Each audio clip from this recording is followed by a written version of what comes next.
ನಮಸ್ಕಾರ ಸ್ನೇಹಿತರೆ, welcome back to my channel. ತುಳಸಿ ಗಿಡದ 10 ಆರೋಗ್ಯ ಪ್ರಯೋಜನಗಳು. ಭಾರತೀಯ ಸಂಸ್ಕೃತಿಯಲ್ಲಿ ಪವಿತ್ರ ಗಿಡಮೂಲಿಕೆಯಾದ ತುಳಸಿಗೆ ಬಹುಮುಖ್ಯ ಸ್ಥಾನವಿದೆ. ಅದರಲ್ಲೂ ತುಳಸಿ ಗಿಡದಲ್ಲಿ ದೇವಾನು ದೇವತೆಗಳು ನೆಲೆಸಿರುತ್ತಾರೆ ಎಂಬ ನಂಬಿಕೆ ಹಿಂದೂಗಳಲ್ಲಿದೆ. ಇನ್ನು ಪುರಾಣಗಳಲ್ಲೂ ತುಳಸಿ ಬಗ್ಗೆ ಪ್ರಸ್ತಾಪಗಳಿದ್ದು, ಹಾಗೆ ಆಯುರ್ವೇದದಲ್ಲಿ ಈ ಗಿಡವನ್ನು ಔಷಧಿಯಾಗಿ ಬಳಸಲಾಗುತ್ತದೆ. 1. ಪ್ರತಿದಿನ ಖಾಲಿ ಹೊಟ್ಟೆಯಲ್ಲಿ ತುಳಸಿ ಎಲೆಯನ್ನು ಸೇವಿಸಿದರೆ ಜೀರ್ಣಕ್ರಿಯೆ ಸುಗಮವಾಗುತ್ತದೆ. 2. ಶೀತದ ಸಮಸ್ಯೆ ಕಾಣಿಸಿಕೊಳ್ಳುತ್ತಿದ್ದರೆ ಪ್ರತಿದಿನ 3 ರಿಂದ 5 ತುಳಸಿ ಎಲೆಗಳನ್ನು ಸೇವಿಸಿ. ಇದರಿಂದ ಶೀತದ ಸಮಸ್ಯೆ ದೂರವಾಗುತ್ತದೆ. 3. ಬಾಯಿ ದುರ್ವಾಸನೆಯಿಂದ ಕೂಡಿದ್ದರೆ ತುಳಸಿ ಎಲೆ ಅತ್ಯುತ್ತಮ ಮನೆಮದ್ದು, ಏಕೆಂದರೆ ಇದರ ಎಲೆಗಳಲ್ಲಿ ಬ್ಯಾಕ್ಟೀರಿಯಾ ವಿರೋಧಿ ಗುಣವಿದ್ದು ಈ ಎಲೆಗಳನ್ನು ಸೇವಿಸುವುದರಿಂದ ಬಾಯಿಯ ಕೆಟ್ಟ ವಾಸನೆಯನ್ನು ದೂರ ಮಾಡಬಹುದು. 4. ಒತ್ತಡ ಮತ್ತು ರಕ್ತದೊತ್ತಡವನ್ನು ಕಡಿಮೆ ಮಾಡುತ್ತದೆ. ತುಳಸಿಯಲ್ಲಿರುವ ಉರಿಯೂತ ನಿವಾರಕ ಗುಣವು ಉರಿಯೂತ ಮತ್ತು ರಕ್ತದೊತ್ತಡವನ್ನು ಕಡಿಮೆ ಮಾಡುತ್ತದೆ. 5. ಕ್ಯಾನ್ಸರ್ ವಿರೋಧಿ ಗುಣಲಕ್ಷಣಗಳು.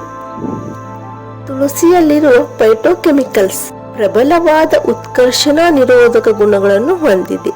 ಹೀಗಾಗಿ ಚರ್ಮ, ಯಕೃತ್ತು, ಬಾಯಿ ಮತ್ತು ಶ್ವಾಸಕೋಶದ ಕ್ಯಾನ್ಸರ್ಗಳಿಂದ ನಮ್ಮನ್ನು ರಕ್ಷಿಸಲು ಸಹಾಯ ಮಾಡುತ್ತದೆ. 6. ಹೃದಯದ ಆರೋಗ್ಯಕ್ಕೆ ಒಳ್ಳೆಯದು. ತುಳಸಿಯು ರಕ್ತದ ಲಿಪಿಡ್ ಅಂಶವನ್ನು ಕಡಿಮೆ ಮಾಡುವ ಮೂಲಕ ಹೃದಯ ರಕ್ತನಾಳದ ಕಾಯಿಲೆಗಳ ಚಿಕಿತ್ಸೆ ಮತ್ತು ತಡೆಗಟ್ಟುವಿಕೆಯ ಮೇಲೆ ಆಳವಾದ ಪರಿಣಾಮವನ್ನು ಬೀರುತ್ತದೆ. 7. ಮಧುಮೇಹ ರೋಗಿಗಳಿಗೆ ಒಳ್ಳೆಯದು. ತುಳಸಿ ಎಲೆಗಳ ಸಾರವು ಟೈಪ್ 2 ಡಯಾಬಿಟಿಸ್ ರೋಗಿಗಳಲ್ಲಿ ರಕ್ತದಲ್ಲಿನ ಗ್ಲುಕೋಸ್ ಮಟ್ಟವನ್ನು ಕಡಿಮೆ ಮಾಡುತ್ತದೆ. 8. ಮೂತ್ರಪಿಂಡದ ಕಲ್ಲುಗಳ ನಿವಾರಣೆಗೆ ಉಪಯುಕ್ತ. ತುಳಸಿ ಮೂತ್ರವರ್ಧಕ ಗುಣಗಳನ್ನು ಹೊಂದಿದೆ. ಇದು ದೇಹದಲ್ಲಿ ಯೂರಿಕ್ ಆಮ್ಲದ ಮಟ್ಟವನ್ನು ಕಡಿಮೆ ಮಾಡುತ್ತದೆ. ಇದು ಮೂತ್ರಪಿಂಡದ ಕಲ್ಲುಗಳು ರೂಪುಗೊಳ್ಳಲು ಮುಖ್ಯ ಕಾರಣವಾಗಿದೆ. 9. ಚರ್ಮ ಮತ್ತು ಕೂದಲಿಗೆ ಒಳ್ಳೆಯದು. ತುಳಸಿ ಚರ್ಮದ ಕಲೆಗಳು ಮತ್ತು ಮಡುವೆಗಳನ್ನು ತೆರವುಗೊಳಿಸಲು ಸಹಾಯ ಮಾಡುತ್ತದೆ. ಇದು ಉತ್ಕರ್ಷಣ ನಿರೋಧಕಗಳಲ್ಲಿ ಸಮೃದ್ಧವಾಗಿದೆ ಮತ್ತು ಅಕಾಲಿಕ ವಯಸ್ಸನ್ನು ತಡೆಗಟ್ಟಲು ಸಹಾಯ ಮಾಡುತ್ತದೆ.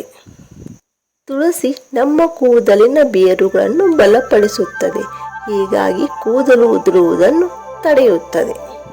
ಮತ್ತು ಬಾಯಿ ಮತ್ತು ಹಲ್ಲಿನ ಆರೋಗ್ಯ. ತುಳಸಿಯ ಅದ್ಭುತ ಹಲ್ಲುಗಳು ಮತ್ತು ಒಸಡುಗಳನ್ನು ಬಲಪಡಿಸುವ ಗುಣಲಕ್ಷಣಗಳಿಂದಾಗಿ ತುಳಸಿಯನ್ನು ಹೆಚ್ಚಾಗಿ ಗಿಡಮೂಲಿಕೆ ಟೂತ್ಪೇಸ್ಟ್ನಲ್ಲಿ ಬಳಸಲಾಗುತ್ತದೆ.